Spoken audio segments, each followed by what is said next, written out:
প্রিয় প্রিয় ভাই বোন এবং শুভাকাঙ্ক্ষীগণ, আমার সালাম এবং শুভেচ্ছা নেবেন।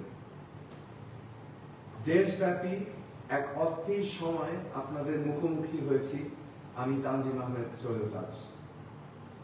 আপনারা জানেন, কোটা সংস্কার আন্দোলনের ন্যায্যতা নিয়ে দেশের ছাত্র জনতা যে আন্দোলন করেছে তাদের সাথে একাত্মতা ঘোষণা করে আমিও সোচ্চার ছিলাম।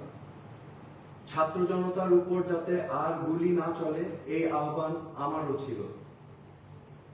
অন্যায় আর অন্যায্যতার বিপরীতে ছাত্র জনতার বিজয় অর্জিত হয়েছে। এই আন্দোলনে ছাত্রছাত্রী সহ আমরা অনেক নিরীহ প্রাণ হারিয়েছি। এখনো অনেক মানুষ চিকিৎসাধীন আছেন। কিন্তু বিজয় পরবর্তী দেশ জুড়ে নানান প্রতিহিংসামূলক কর্মকাণ্ড এবং সুযোগ সন্ধানীদের তাণ্ডব দেখে লাখো কোটি মানুষের মতো আমিও ব্যথিত। এই হত্যাযজ্ঞ আর ধ্বংসাত্মক কার্যকলাপের জন্যই কি ছাত্র জনতা রাজপথে নেমেছিল? দেশের সম্পদ ঐতিহ্য ধ্বংস করে আমরা নতুন প্রজন্মকে কি বার্তা দিচ্ছি? একজন সাধারণ নাগরিক হিসেবে আমি তীব্র প্রতিবাদ জানাই যারা ধানমন্ডির ৩২ নম্বরে বঙ্গবন্ধুর বাসভবনে অগ্নিসংযোগ করেছে। বঙ্গবন্ধুর ভাস্কর্য ভেঙে দিয়ে আমাদের কতটুকু লাভ হলো? আইন শৃঙ্খলা রক্ষা বাহিনী অন্যায় করেছে, তার নিরপেক্ষ তদন্ত হোক, এটা আমরা সবাই চাই। কিন্তু সবাইকে কেন আমরা প্রতিহিংসার মুখোমুখি দাঁড় করাচ্ছি? আইন শৃঙ্খলা রক্ষাকারী বাহিনী ছাড়া কোনো সভ্য সমাজ পরিচালনা করা সম্ভব না, এটা আমাদের মনে রাখতে হবে। আসছে অন্তর্বর্তীকালীন সরকারের কাছে আমার আকুল আবেদন, দেশের বর্তমান ধ্বংসাত্মক পরিস্থিতি থেকে সাধারণ মানুষের জানমাল রক্ষা করতে হবে। গেল কদিন দেশের নানা প্রান্তে ভিন্ন ধর্মের মানুষদের মন্দির গির্জায় আক্রমণ হয়েছে। অনেকের বাড়িঘর জ্বালিয়ে দেওয়া হয়েছে। অনেক মানুষ নিহত আর আহত হয়েছে। এর মধ্যে আওয়ামী লীগ সহ অনেক রাজনৈতিক প্রতিপক্ষ রয়েছে, তাদেরও ঘরবাড়ি জ্বালিয়ে দেওয়া হয়েছে। সেই সাথে অনেক নিরীহ কর্মী প্রতিহিংসার শিকার হয়েছে।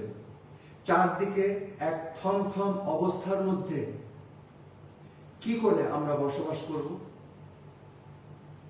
সরকার প্রশাসন সহ আওয়ামী লীগের যেসব নেতাকর্মী দুর্নীতি, হত্যা, গুমের সাথে জড়িত, তাদের আইনের আওতায় আনতে হবে।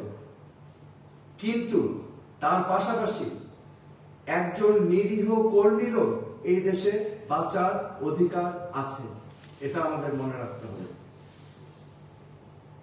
যে সংস্কারের জন্য আন্দোলন হয়েছিল তার দিকে নজর দিতে হবে।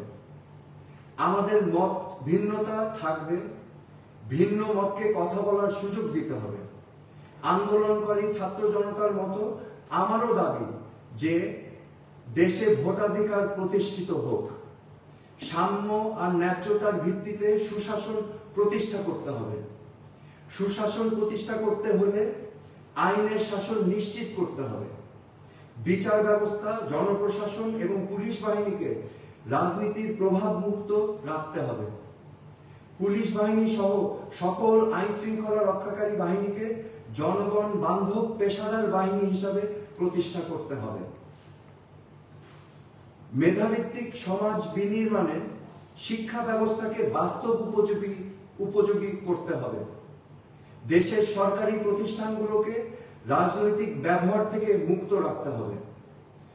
সাম্প্রদায়িক সম্প্রীতি নিশ্চিত করতে হবে। মানুষের কথা বলার অধিকার সহ সকল মৌলিক অধিকারকে গুরুত্ব দিতে হবে। সন্ত্রাস ও দুর্নীতি মুক্ত সমাজ প্রতিষ্ঠায় পদক্ষেপ নিতে হবে। গুম, হত্যার রাজনীতি বন্ধে আন্তরিক হতে হবে। এগুলোই আজকে আমার দাবি অন্তর্বর্তীকালীন সরকারের কাছে। প্রিয় ভাই বোন শুভাকাঙ্ক্ষীগণ, এই অরাজকতা বন্ধে আমাদের সবাইকে এগিয়ে আসতে হবে। এভাবে চলতে থাকলে বাংলাদেশ পথ হারিয়ে ফেলবে।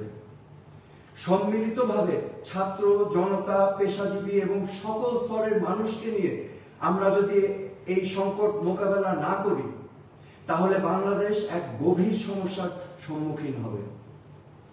যে ক্ষতি হয়েছে তা কোনোদিন পূরণ করা সম্ভব নয়, কিন্তু এখনই সকল প্রতিহিংসার অবসান ঘটাতে হবে। আর যেন আমরা ক্ষতিগ্রস্ত না হই।